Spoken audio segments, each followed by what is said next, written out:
For decades, the people of Dominica have shared a single, unifying vision, watching a wide-body commercial airliner touch down on their own soil. A modern international airport means direct global access, bypassing regional hubs and opening the island to the world.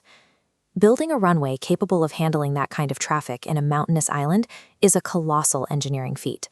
It carries a price tag of roughly $1 billion. To finance and build it, the government has partnered with Chinese state-owned enterprises under the Belt and Road Initiative. This partnership forces a complicated trade-off. Beijing offers small island nations the massive capital and construction speed that Western institutions often will not match.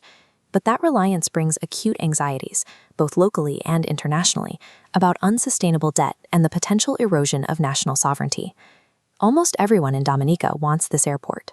But securing the money and muscle to actually build it means stepping directly into a high-stakes global power dynamic.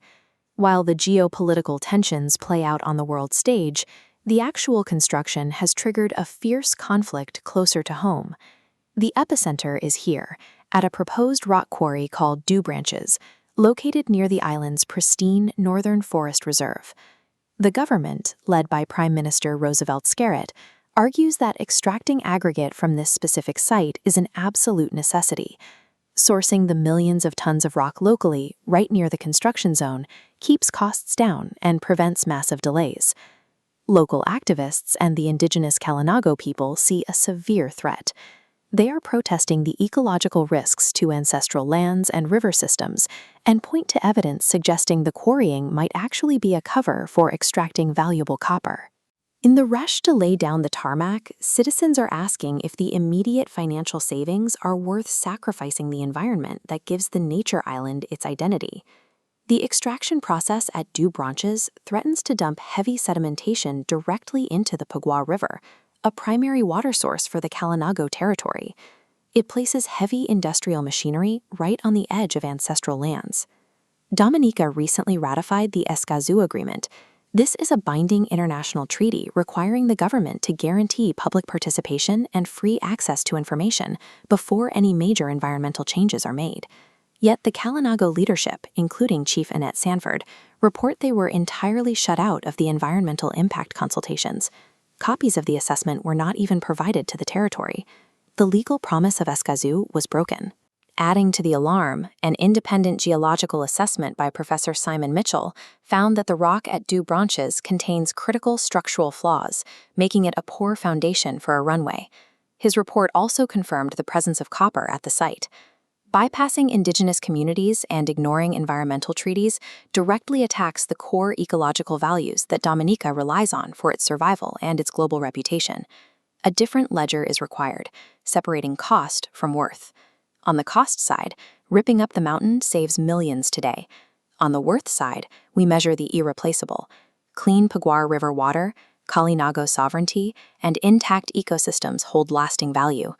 Ultimately, a society defines the worth of its progress by the heritage it refuses to trade away. Citizens have a mechanism to demand that protection: judicial review. By bringing the matter to the High Court, residents can challenge the legality of the permits and the lack of transparency.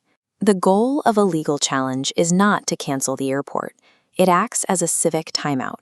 It pauses the bulldozers and forces the developers, the government, and the community to sit down and negotiate a responsible path forward. There is a highly pragmatic alternative available right now. The island can source its aggregate from the existing, already industrialized quarries on the west coast. This option has friction. Moving thousands of tons of rock from the west coast to the northeast requires complex sea-based logistics, and it will definitively cost more money. Using the courts to mandate this shift ensures that infrastructure development does not come at the cost of natural and cultural heritage. Taking the ethical, logistically complex route requires an injection of additional capital to cover the sustainability premium. While the massive billion-dollar scale of the project necessitated a state partner like China, the extra cost of protecting indigenous rights and the environment opens doors to different markets. Specialized green bonds and impact investors specifically seek to fund the marginal costs of making mega infrastructure responsible. To bridge this gap, Dominica can issue a global call for environmental support while creating a financial vehicle for the diaspora to invest in the project's integrity. By standing firm as stewards of the land and creatively funding the responsible path, Dominica does not have to choose between progress and preservation. They can build a prosperous future that every citizen is proud to inherit.